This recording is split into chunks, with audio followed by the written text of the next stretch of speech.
Amigos de Tiempo Vital, muy buenos días. Una vez más nos reencontramos en la señal 91.1 FM, señal de esta su casa radial, Radio Vital. Como todos los sábados, un servidor, Miguel Ángel Salino, se alegra de verlos, se alegra de recibirlos nuevamente en nuestra casa.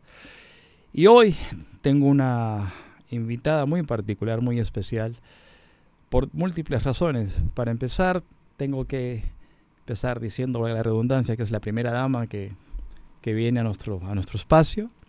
Segundo, es una amiga de larga data y una gran persona y gran profesional. Ella es abogada, es especialista en derecho inmobiliario y registral, además especialista en temas de prevención de registros de inmuebles y una gran mujer de leyes.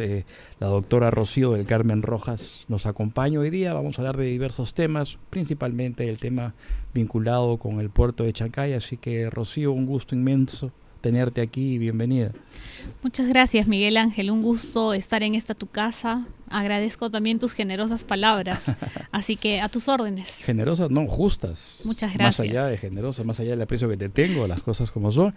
Y es política, además de este espacio, como lo vengo diciendo desde un primer momento, invitar profesionales de tu calidad, de tu nivel, porque considero de que es necesario que la ciudadanía, la gente que nos escucha y que nos ve, sepa que tenemos profesionales sumamente capacitados y que el país en las manos correctas sería otra cosa, y por eso es que tú estás aquí, porque tú respondes a ese nivel de profesionales que nos gusta tener aquí, así que esto suma además al propósito de este espacio.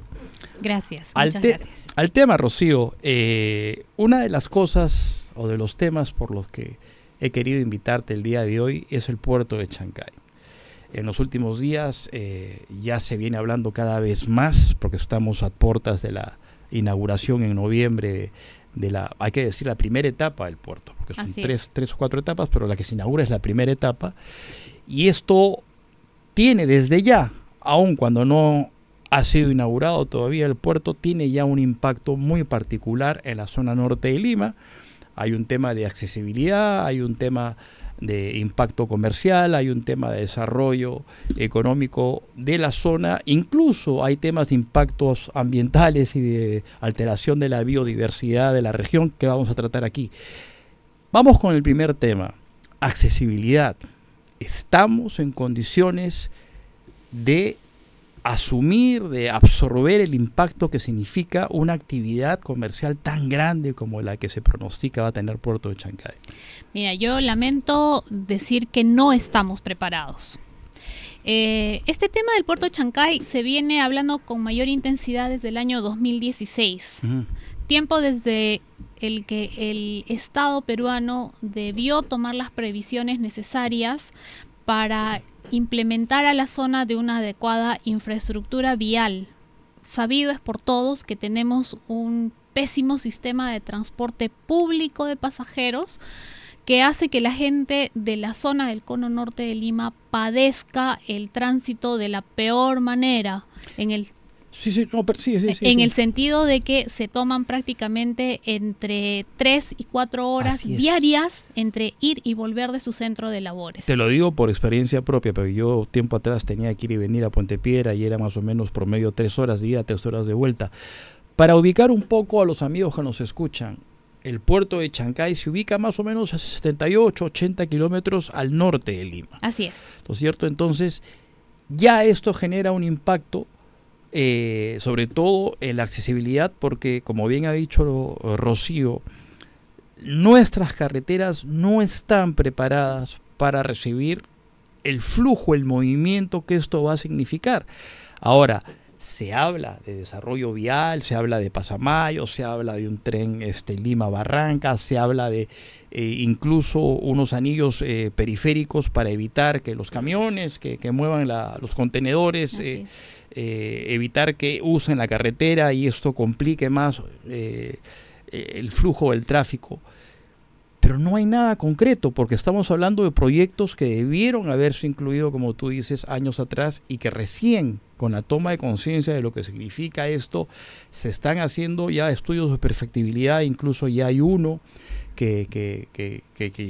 al cual ya se le otorgó la Bonapro para ver de qué forma se amplía un poco la carretera, pero todavía hay procesos de expropiación, procesos de... Sí, estamos en curso, estamos en proceso. Mira, a raíz de tu invitación y un poco en concordancia con lo que yo vengo haciendo profesionalmente, que es el tema de asesoría en materia inmobiliario registral, tengo algunos clientes que están padeciendo de alguna manera esta situación porque están siendo impactados por una serie de obras de infraestructura que definitivamente son necesarias. Acá sale de toda posibilidad de cuestionamiento y discusión el hecho de que esas obras son necesarias.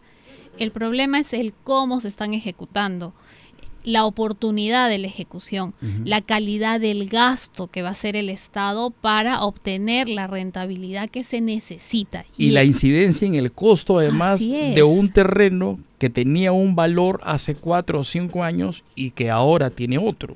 Sí, mira, la problemática es tan compleja que hay varias cuestiones por analizar.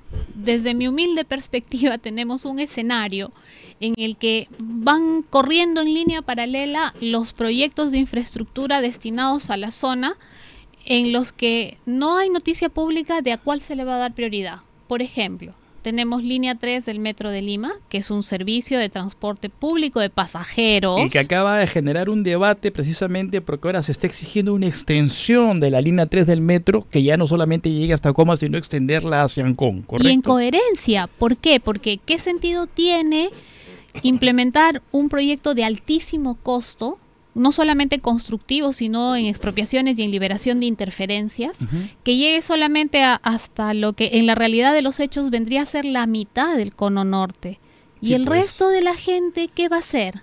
Sí, pues hay como 3 millones de Por habitantes. supuesto, y en proyección al año 2030 probablemente ya estemos hablando no solamente de 3 millones, sino de 5 millones de personas. Por el desarrollo, el impacto que va a tener Chancay. Entonces, tienes Chancay como polo de desarrollo, meritorio, necesario, extraordinario puerto de Chancay, ¿ya? Con todas las críticas que podamos hacerle, pero va a tener un impacto positivo de alguna u otra manera. Pero tenemos una situación compleja de gente que va a moverse en los alrededores de Chancay y no va a tener cómo ir y volver con facilidad. La proyección es que Lima y Huaral van a terminar unidos a razón de todo el desarrollo que se va a dar en esa zona. Entonces vamos a hacer una gran metrópoli. Para afrontar el transporte de esa gran metrópoli tenemos varios proyectos, como decía, línea 3 del Metro de Lima, Pasamayo, que es la famosa vía de los emprendedores que se ha lanzado en agosto de este año. Agosto de este año. Pero tiene una proyección para ser terminada en el 2031, 2032. Exactamente. O sea, todavía tenemos años por delante. Por supuesto. Entonces, primacía de la realidad. La única infraestructura vial que tenemos en este momento es nuestra ya colapsada Panamericana Norte. Entonces, ¿qué impacto va a tener la entrada en operaciones del puerto de Chancay sobre la vida del poblador del cono norte? Es un tema al que hay que ponerle atención. Y cuando digo que hay que ponerle atención, no es para protestar, no, es para empezar a encontrar los mecanismos necesarios que permitan que las autoridades hagan su trabajo, que realmente vean por la calidad de vida de las personas. Esencial el tema del transporte, que es algo que no se está haciendo. ¿Cómo descomprimimos de primera intención este problema que ya nos va a golpear pronto? A ver, yo pienso que es imperativo que se ejecuten obras en las que se construyan carreteras en breve término, en breve plazo, pero ahí hay una situación en la que yo creo que es necesario ponerle especial atención, y es el tema de la adquisición de los predios que deben ser expropiados para efectos de la ejecución de esta infraestructura vial. La ley permite esto, ¿correcto? Correcto. Artículo 70 de la Constitución dice que todos los peruanos tenemos derecho al libre ejercicio del derecho de la propiedad, con alguna restricción vinculada al tema de la necesidad y utilidad pública, en el que corresponde en todo caso ya ejercitar el tema de expropiación. Esa es la limitación que existe. Esto es pagando el justiprecio del... Así es, pero ahí surge un primer grave problema que no estamos viendo y que no se está analizando. Marco normativo de los procedimientos de expropiación tiene un título muy largo y rimbombante, el Decreto Legislativo 1192, que es el marco normativo para la adquisición de predios y expropiación para obras de infraestructura. Perfecto, dispositivo dictado el año 2015 y que desde la perspectiva del Estado podría ser un instrumento normativo bastante eficiente. ¿Por qué? Porque permite de alguna manera un proceso ágil de ejecución de la expropiación. ¿Cuál es el mecanismo? Y me permito explicarlo. El ente expropiador, la entidad pública, te va a enviar una carta donde te va a comunicar primero de que tu predio va a ser objeto de alguna afectación para una obra de infraestructura. Para esto, ya este mismo organismo ha generado una anotación en la partida registral de aquellos predios inscritos en los que ya está prohibiendo, de hecho, que se construya, que se habilite y que se ejerciten actos de saneamiento. Esta anotación puede tener 60 meses de vigencia y ahí hay un primer problema. ¿Por qué te digo que hay un primer problema? Porque lamentablemente no hay una compensación por esa primera restricción que ya supone la anotación. Si tú no vas a poder construir, no vas a poder habilitar, no vas a poder sanear tu propiedad, le restas el componente del beneficio económico que obtendrías si estuviera liberado. Por supuesto. Entonces, ¿no es acaso lógico y justo que el Estado te compense desde ya, desde el momento en el que ha generado la anotación? Sí, pues. Por supuesto que sí. Entonces, la incoherencia está. Nuestra Constitución, y me voy a permitir referir, en el último proceso electoral hemos discutido mucho sobre el tema de la defensa del derecho a la propiedad, que un sector político de izquierda quiere cambiar porque entiende que la Constitución vulnera el derecho a la propiedad y que no permite la equidad, la igualdad, etcétera. Lo paradójico y contradictorio es que pese a que tenemos un modelo económico, economía social de mercado, en este momento hay actos confiscatorios del derecho de propiedad. Y no solamente en Lima, a nivel nacional. ¿Cómo es posible que hayan instituciones que restringen el derecho de propiedad con estas anotaciones sin un solo un mínimo pago de justiprecio? Esa es la figura de la Ramiro Prialé, de la parte... Así es. Mira, hay un... O sea, saliéndome un poquito del tema, ¿no? de Chancay, pero digamos, sí, son escenarios en que se replican esas circunstancias. Sí, hay casos dramáticos que se están viviendo a nivel nacional. Ramiro Prialé es uno de esos casos. O sea, ejecutaron la obra, metieron máquina, como se dice en el argot popular, y sin embargo nunca los compensaron. Pero hay un caso mucho más dramático, en Amazonas. En Amazonas ocurrió de que metieron máquina, nunca les pagaron, vino un sismo, hubo un aluvión, un desastre natural terrible que se llevó se llevó la obra. Entonces, la gente afectada lo que te dice es, a mí no me pagaron por mi terreno que se ha llevado el río, y ahora yo qué voy a hacer. Entonces, cuando tú estás frente a esas circunstancias, caes en cuenta de que en realidad estamos hablando de un mecanismo legal perverso, imperfecto. Que genera un problema social bastante profundo. Hay una inequidad brutal entre el accionar del Estado y el propietario privado. Ya con esta experiencia tú vas maliciando, de que algo similar ya va a empezar a suceder en el norte chico. Me temo que sí.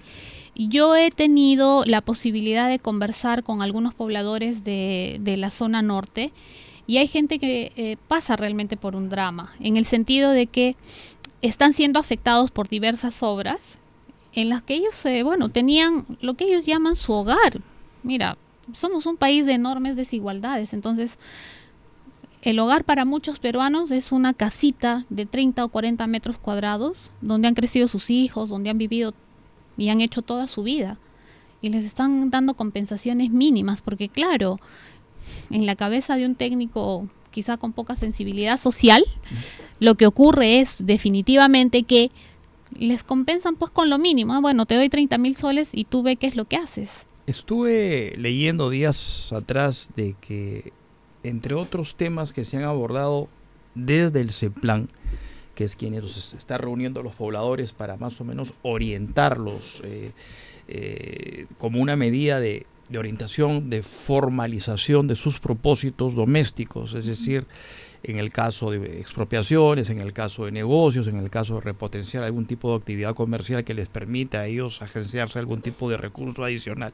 O sea, hay de alguna forma una pequeña orientación sobre estos temas a cargo de ese plan, pero siento que no es suficiente. Siento que el vértigo con el que están sucediendo las cosas los va a pasar por encima. Sí, mira, los ministerios, los grandes ministerios que están ejecutando las más grandes obras de infraestructura, como el Ministerio de Transportes y Comunicaciones, tiene, por ejemplo, una oficina de gestión social, ¿ya?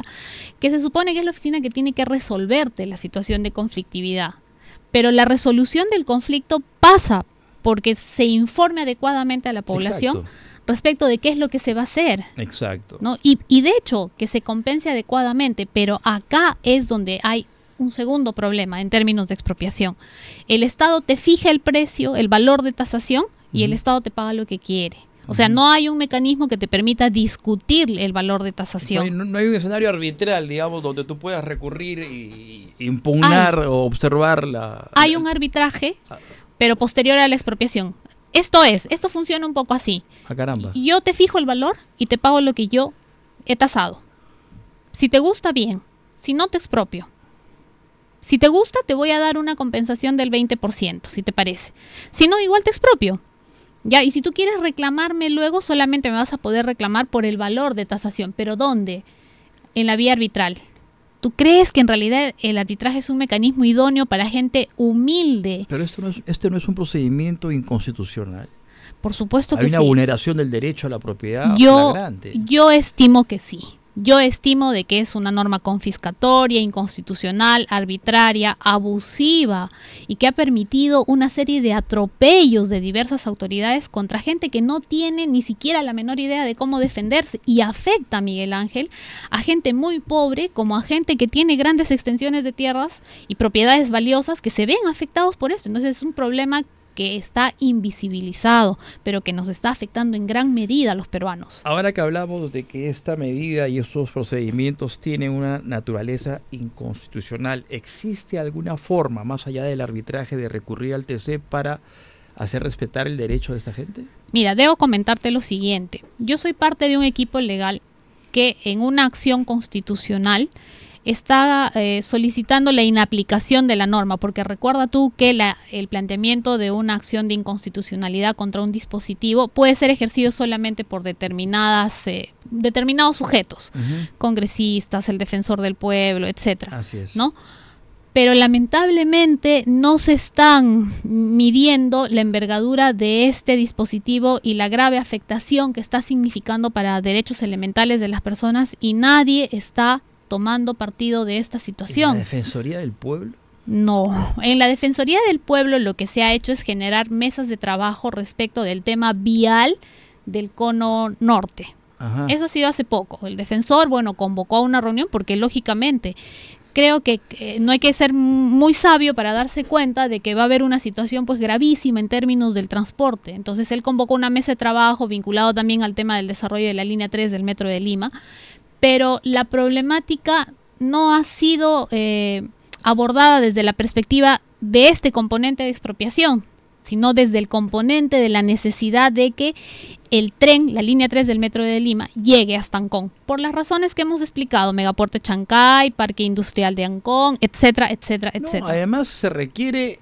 dada la densidad poblacional y los flujos comerciales que se van a generar a partir de Chancay, un espacio que permita un parque de maniobra suficientemente grande que facilite el desplazamiento de la gente, que descomprima este bloqueo que a todas luces va a suceder a partir de la inauguración de Chancay en la zona.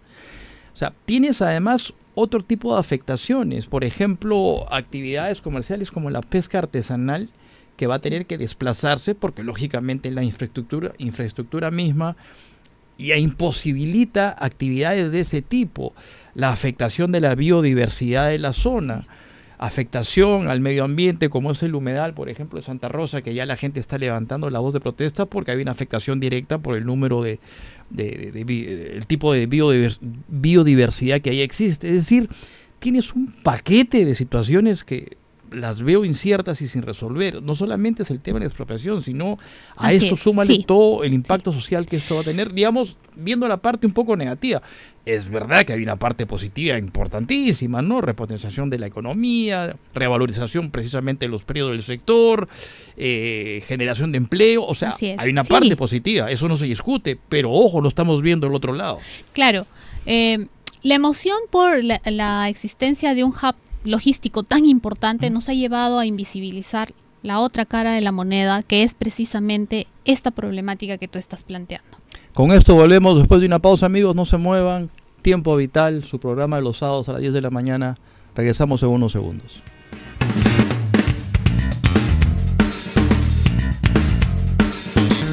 Amigos, de regreso en la cabina de Tiempo Vital, conversábamos con la doctora Rocío del Carmen Rojas el tema de Chancay, los problemas alrededor del puerto, temas de expropiación, temas de accesibilidad, y justo en la pausa hablábamos de lo que va a significar el flujo, el tráfico a partir de esta primera etapa de Chancay.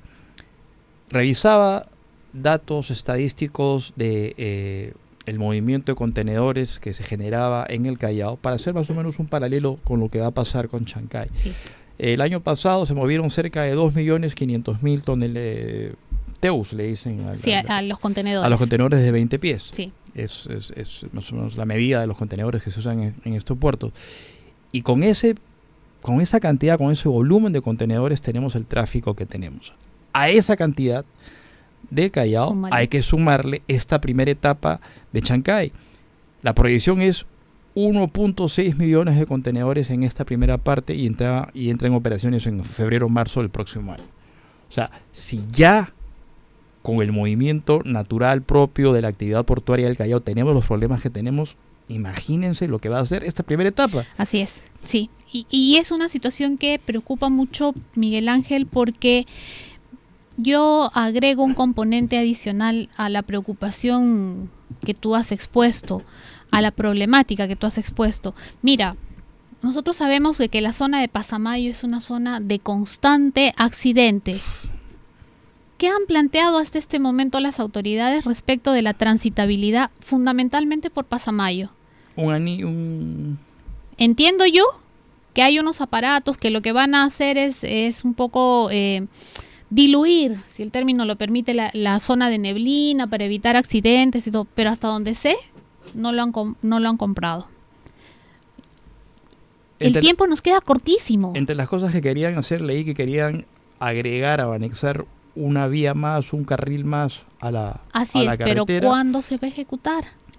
Y bueno, si es que esto no ayuda a solucionar el problema o a descomprimir el tráfico de la zona, se va a tener que recurrir a procedimientos de cabotaje, usar el mar como vía, porque no nos va a dar abasto la carretera tal cual está en estos momentos. Sí, por supuesto que sí, y sería una buena medida para resolver el transporte carga. Claro. Pero seguimos padeciendo del grave problema del transporte de pasajeros.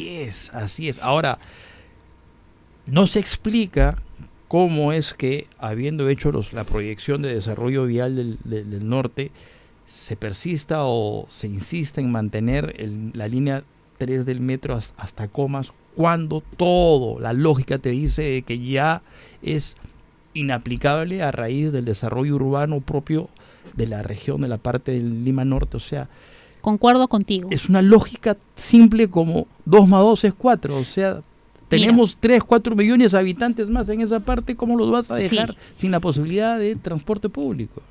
Por lo que he podido ver a través de los medios de comunicación, una persona, una autoridad que creo que es la única que la tiene realmente clara, es el alcalde de Ancón. El alcalde de Ancón, él ha sido el vocero de esta problemática y la verdad es que ojalá lo escucharan más. Ojalá el señor pudiera encontrar más espacios para exponer la problemática. Él está poniendo a disposición un área de un parque industrial para usarlo como parque de maniobras y demás. Sí, que sería lo lógico, porque, a ver, según el diseño de la preliminar de la línea 3 del Metro de Lima, el patio de maniobras del Taller Norte acaba en el centro de Comas, Coyique. Dentro de la ¿Ya? ciudad, sí. Es una zona, cuando tú vas a la zona, es una zona urbana consolidada, exacto, con edificios de 18 pisos, con con zonas verdes que van a eliminarse para darle paso a este patio taller norte. No tendría sentido, pues. No tiene ningún sentido, es un despropósito. Aparte que no te soluciona el problema. Efectivamente, y van a hacer una inversión de aproximadamente 23.000 millones de soles para eso que no le va a servir a mucha gente. O sea, increíble. Yo me temo, Miguel Ángel, y no quiero ser alarmista, pero yo creo que se ha instalado en muchos funcionarios, lamentablemente, una actitud de generar grandes obras con enormes presupuestos que a la hora de la hora no les sirven a quien debiera servirles. Estamos hablando de la réplica de Talara, probablemente. Perdóname, pero yo no puedo ver que las cosas sean de otra manera. No, y se tiene que apostar de una vez ya por los proyectos de desarrollo ferroviario. O sea, ya no tenemos opción, es sí o sí. Así es. Porque la necesidad y la urgencia te obligan. Pero bien pensados. Bien pensados, o sea, con terminales en las cabeceras de las ciudades, como es en otros lugares del planeta, para que sirva realmente a quien debe servir. Yo insisto en que es inhumano permitir que una persona se tenga que pasar 4 o 6 horas de su día, diarios. Yendo y viniendo. Por supuesto. ¿Cómo vas a atender a tus hijos? ¿Cómo comes? ¿Cuántas horas duermes? Sí, ¿cómo rindes en el trabajo? Por favor. Yo creo que esto, si bien la iniciativa trae cosas positivas, como hemos venido comentando, pero creo que los ha agarrado desinformados, desprovisto de una conciencia de lo que es real, de la magnitud y la envergadura del puerto, de un puerto de este tamaño. Es increíble. Mira, todos estamos felices porque vamos a poder entrar al nivel de competencia de puertos enormes como por ejemplo Manzanillo en México, ¿no? O sea, Chancay ha sido bendecida con un calado de 16 metros que va a permitir que ingresen buques que no enormes. Pueden ingresar al Callao por el calado profundidad, ¿no? Para que nos entiendan tus oyentes. Pero esa alegría que nos produce el desarrollo por esta importante infraestructura no puede significar el perjudicar a gente humilde que va a ver pasar la fortuna, que va a ver pasar la riqueza y va a preguntarse válidamente ¿y yo qué? ¿Y yo? ¿Y yo qué? ¿Y cuál crees que va a ser su reacción? La de siempre, pues, protesta, desánimo, actitud contraria a las políticas de desarrollo social del gobierno. Y en esa gente es donde va a encontrar el germen de cultivo, aquel violentista, los extremistas, extremista que siempre está viendo qué aprovecha para hacer de las suyas. Para su molino. Así es. Ojo, y estamos viendo el tema solamente a nivel interno, pero no estamos viendo además lo que va a significar la afluencia o la confluencia de todos estos países alrededor de Perú que van a usar el puerto como posibilidad también para sacar sus productos y mercancías al mercado asiático principalmente. Es decir, a lo que estamos hablando, que es a nivel interno, hay que sumarle también los propósitos comerciales de los países de la región. Sí, mira, tú sabes que el otro día yo conversaba con un importante representante del gremio de transportes de carga pesada y me decía, Rocío, Brasil a partir de marzo quiere enviar ya 200 camiones. 200 camiones, solo Brasil. Solo Brasil. Súmale 50 más de Ecuador y otros tantos de otros países. O sea, de saque vamos a tener una cantidad bárbara de carga que va a tener que trasladarse por tierra, porque no hay otra forma en el caso de Brasil, por ejemplo. Y la pregunta es, ¿qué vamos a hacer? ¿Cómo recibimos eso? ¿Cómo amortiguamos ese impacto? Sí, o sea, y quizá sea este el momento de, desde mi humilde opinión, hacer una exhortación a las autoridades para que ya de una buena vez le den la urgencia que este tema merita. Tienen que resolverlo, tienen que decirnos desde ya cómo es que se va a resolver la problemática del transporte de personas del cono norte al centro de Lima. En conclusión final, porque se nos fue el bloque, Rocío, tenemos un problema de accesibilidad, tenemos un problema de transporte, tenemos un problema, se va a generar un problema de expropiación de tierra, tenemos un problema de impacto ambiental, tenemos un problema de impacto social. Ese es el que más me preocupa. Ese es el que está en ciernes y es el riesgo mayor de toda esta situación. Rocío, quiero agradecerte tu presencia aquí, se nos pasó volando el bloque. Sí. No, yo agradecida contigo, feliz de estar por acá, que te vaya muy bien, muchas gracias. No, Rocío, gracias, esto da para más, seguramente que nos volveremos a ver próximamente para profundizar más, porque La inauguración es en noviembre del puerto de Chancay y esto, me imagino, traerá nuevos escenarios de discusión, de debate, de análisis, y definitivamente tú probablemente seas, a mi modesto entender, de las personas que más conocen el tema y más calificadas para opinar. Así que muchas gracias por tu presencia el día de hoy. Muchas gracias. Amigos, no se muevan, volvemos en unos minutos luego de la pausa con más aquí en Tiempo Vital.